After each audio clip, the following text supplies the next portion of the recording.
ये रहा भारत के विभिन्न राज्यों में पिछले 2 दशकों 2001 से 2011 तक की जनगणना के आधार, जिसमें बताया गया है कि किन राज्यों में हिंदू जनसंख्या प्रतिशत में कमी और अन्य जनसंख्या प्रतिशत में वृद्धि हुई है। ये भारत सरकार के आधिकारिक जनगणना आंकड़ों पर आधारित है। भारत के राज्यों में धार्मिक जनसंख्या का परिवर्तन 2001 से 2011 तक, सरकारी जनगणना के अनुसार।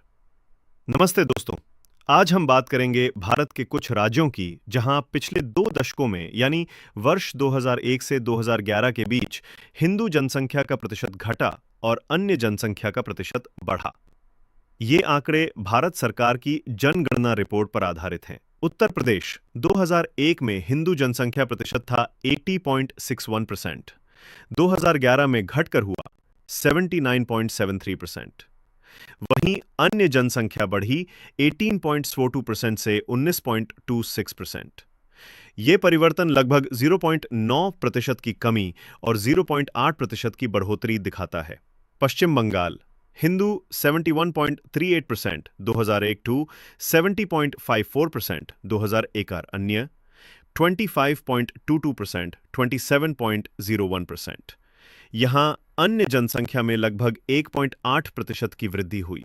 असम हिंदू जनसंख्या 63.4% 2001 से घटकर 64.47% 2011, अन्य जनसंख्या बढ़ी 30.92% से 34.22%। ये सबसे बड़ा प्रतिशत परिवर्तन दर्शाता है, जहां अन्य जनसंख्या में 3.3% की वृद्धि हुई।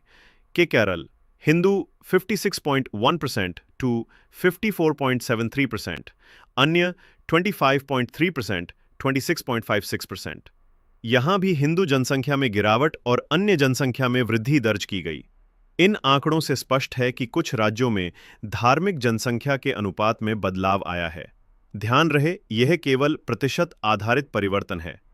इसका मतलब यह नहीं कि किसी धर्म की कुल जनसंख्या घट गई है, बल्कि अन्य धर्मों की जनसंख्या बढ़ने की दर अधिक रही है।